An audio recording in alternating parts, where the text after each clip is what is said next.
Hello there. If this is a recommended video, please stick around. I promise you it'll be worth your time.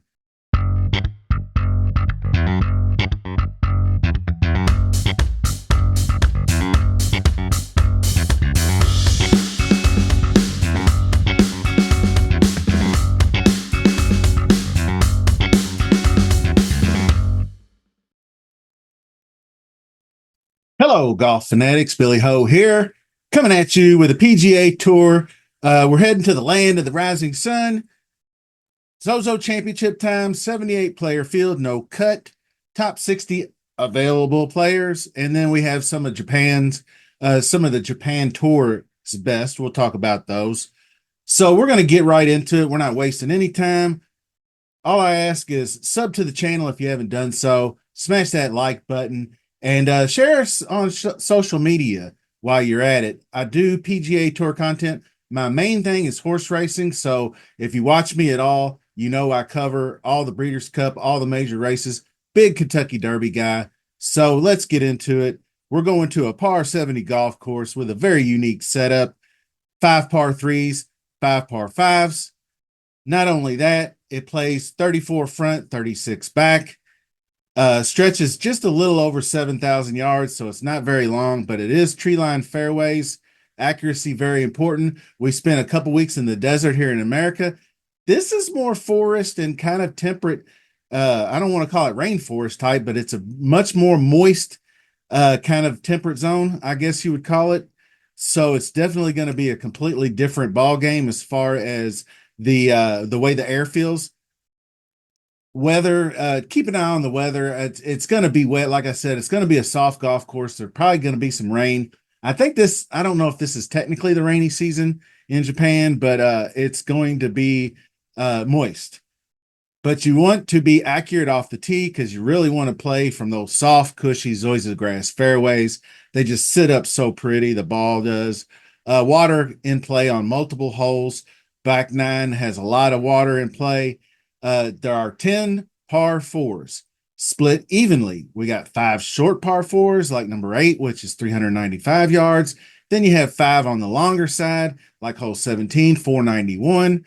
So they each hole utilizes 2 greens per hole.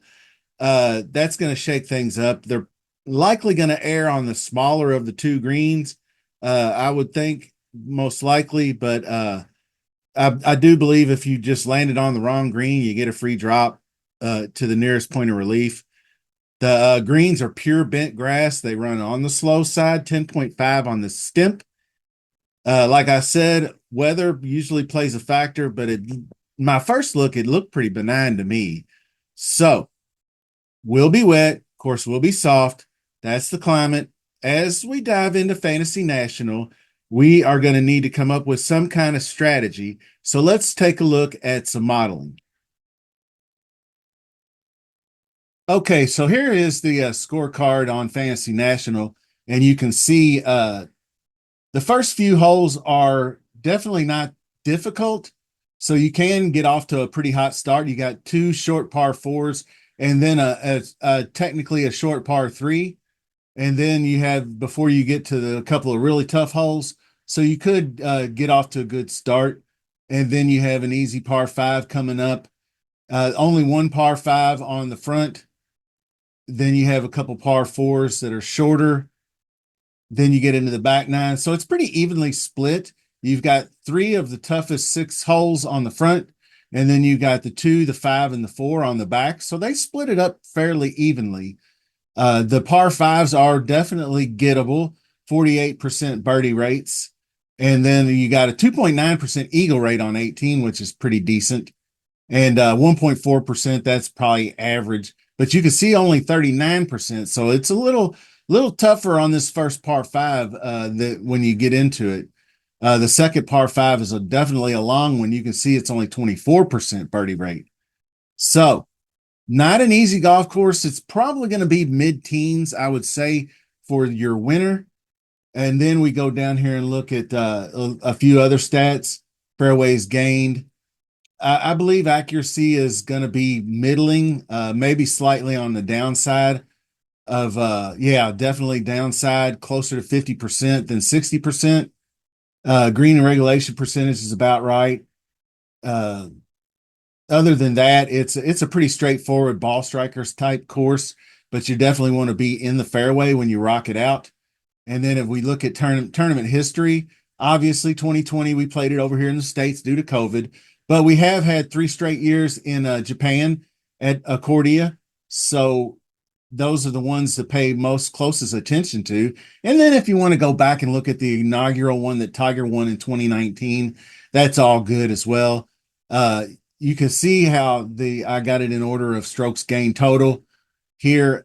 Sung Jae plays pretty well, but remember he did rock out the T3 at another venue. So this is not this is kind of a slightly noisy stat, but if you look at the last 3 years, you'll be doing just fine.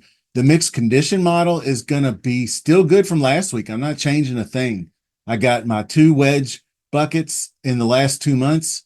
Then I've got driving distance the last 50, and then I've got my emphasis on bent grass putting. So when I go look at my first model, which I set this up yesterday, and I went just kind of I had a 2022 ZoZo model that I just kind of modified just a little bit. I put short game in instead of putting and around the green because I've got the mixed condition model is heavy putting. I got obviously scoring. You're going to have scoring in DFS in a no cut event. So you got to have opportunities, you got to have birdies, and you got to have DraftKings points. So got to have all those in there. The splits as far as the percentages aren't really that immense or great. I mean, I got maybe 10 to 15. Obviously, approach is usually where I go the heaviest. So if you rank the models, Justin Thomas, oh, wait a minute. I forgot that I had put in shorter courses down here, less than 7,200. So that's a kind of a spoiler alert. So a little foreshadowing on JT coming down the pike. I haven't watched many shows, so I don't know how people are going to be talking about players like Justin Thomas and Max Homa and some of the other ones, Willie Z, that we haven't seen in a few weeks. So we'll get to that shortly. Then you obviously got Japan players are going to be a narrative, none more significant than Hideki. Did finish runner up back in 2019 to Tiger. Other countrymen, and you'll hear his name, Kensei Hirata at 7K. Believe finished in the top 10 last year, finished sixth or something like that. But the dude has won 3 times in the last month on the Japan World Tour. He's got 4 wins in 2024, but 3 just in the last month. The dude can play. So he'll be a popular, I don't know, a narrative guy to play. But then another one is Ryo Hitsatsune, who is known to us on tour as he's played in several events last year. He's only 7,300. He's actually got a 6th and a 12th the last 2 Zozos. Kevin Yu is a Taiwanese player. He won the Sanderson Farms this fall. He's only 7,200. He ranks 15th in the model, 38th in this model. But he's got good birdie or better. And actually, what I'm doing here, since I changed it out, I normally go 2 months. I think that's why we saw Kevin Yu rank out higher down here, because I know I saw him rank higher than that in my model before. So 15th in the model. That's what I thought. But it's only 6 rounds of golf. So you do have to keep that in mind. I shortened it to 2 months because I wanted more recent form. So that's the explanation there. People are going to go play 2 up top, guys. Obviously, you can play X and you can play Morikawa. I already heard the fade Xander fade X because he's 1,000 more than Colin Morikawa. So I'll keep an eye on ownership. Ownership obviously will play. You go 2 10K guys up top. Then you can do whatever you want if you don't want to play Xander. My reasoning when I first thought about skipping Xander was obviously the $1,000 extra price tag. And, his course history is not dominant, but he's also had the best year of his career, won 2 major championships, had a hell of a good run toward the end of the season in the FedEx Cup. And so maybe he's going to be just a little slow to kickstart his next season. It's hard to decompress when you have that kind of a year and then you get yourself revamped up and focused on the task at hand. Then you got guys like Hideki, who may come in ready to fire. I don't know. Sahith Theegala. These guys are going to be interesting. Justin Thomas, like I said, is going to be one of my most interesting plays this week. I think, and I think going through here, I think the 8K range is going to get overlooked by default, just because guys are going to go up top. Two guys jammed in, then you can't really put many 8K guys in there at all. Most of these 7K guys, I would rather play than some of these 8K guys, the low 8K guys. So that is part of it. So, and especially if you jammed up top with Xander and two guys, you're really, really going to be in a bad way trying to figure out how to get away from the 6K range. You're going to have to play two, at least two in the 6K, if not go dumpster diving all the way at the bottom. And one of the Japanese guys, I mean, Kadaira has been on tour for years, but he hasn't really been good in a while. I mean, Ishikawa, and then you have some of your Korean guys that come in and play. So down here, I really don't know what I'll get into down here toward the bottom, whether it's a guy like CT Pan or Brendan Todd is a very accurate player, good with the irons, and can get hot with the putter. Mark Hubbard has been in pretty good shape lately. I might just trust the model on some of these guys. KH Lee is an interesting guy. He tends to thrive on shorter courses as well. So that'll be part of the narrative too. Not just fading Xander this week. We will get to other guys. Harry Hall. I got some of these guys pulled up. I wanted to see how good Harry Hall was striking it. So 4 strokes on approach at Shriners, pretty solid outing. He's a good iron player. He won the IceCo back in the summertime. And he's pretty long off the tee too. He's not short. And he's not really inaccurate, but he's not overly accurate either. A couple other guys I'll get into. I got a top 10 list, so you want to stick around for that. So top buckets, a top 5 and 10 finishes for Xander. I'm not really sure what I'll do with him just yet. I'll play the ownership game with him. Likely not going to play him. Other guys on the first look, like I mentioned, the 8K range. Bo Hostler, 8,900 is kind of expensive. Let's see who else we got up here. Let's go over here to DraftKings and then look at this 8K range. You got Bo Hostler in this range. Doug Gim, we're not used to paying 8,600 for Gim. Gracerman's 8,700. It's really weird. And then you got a guy like Willie Z at 9K. I mean, I don't know what we're going to do with him. Kitayama, he's been playing pretty well lately too. Kitayama is number one. I believe he over the last 2 months, number one in approach, number one in greens gained, number one in ops gained over the past 2 months. Ownership will be a factor. Couple of lower owned guys, leaving a couple hundred on the table usually gets it done as far as if you're worried about being duplicated. So my first look at top 10 players, and then we're going to build us a model.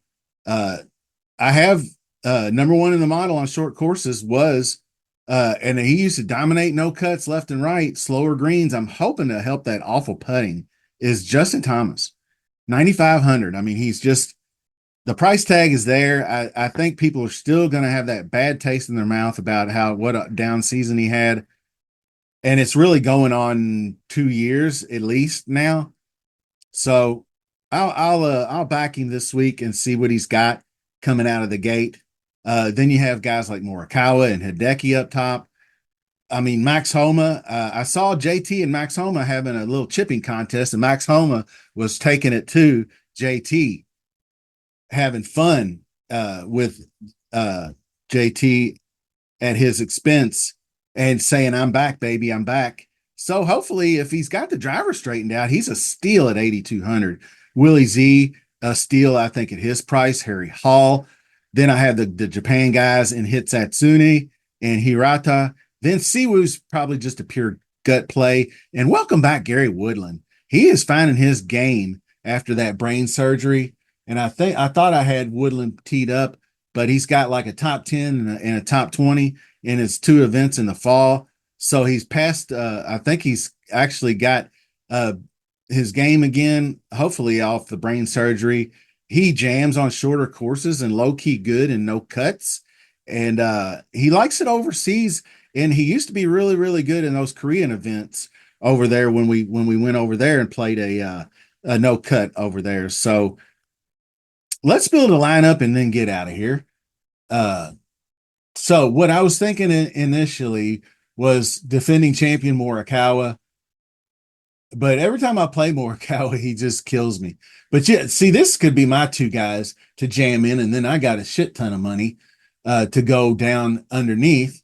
And I'm not going to talk about him and not plug him into the lineup. But let's go down here.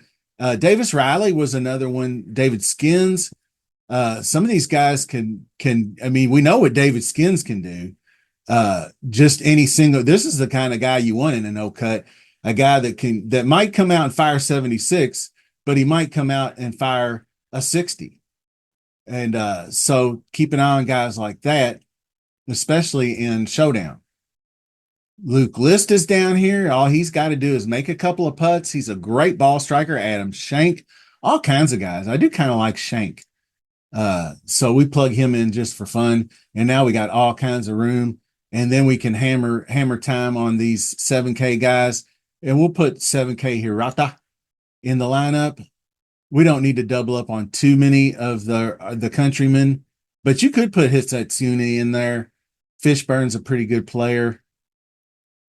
But this would flip the script if we went up, and then now we can grab an 8K guy easily. And then like I said, Harry Hall's another one. So that's a pretty solid looking lineup right there, leaving 100 on the table, but it's still a pretty balanced lineup. So that's how I'll leave it there. And then we'll finish up and get out of here.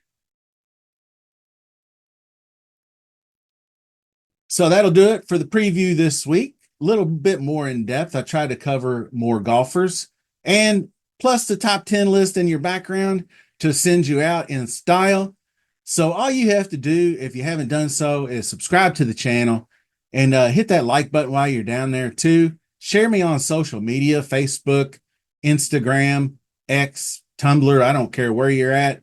Let them know about Billy Ho Sports, horse racing coming up. Breeders' Cup's 2 weeks away. Tons of content on Breeders' Cup previews. Tons of top 10 lists. That's why I went ahead and did a top 10 list this week. That's just kind of a player pool list. It's not like a top 10. These are my 1 through 10 best golfers of the week. It's just kind of an opening player pool. So that's kind of how I'll leave it. So thanks for joining me. Best of luck this week. See you soon.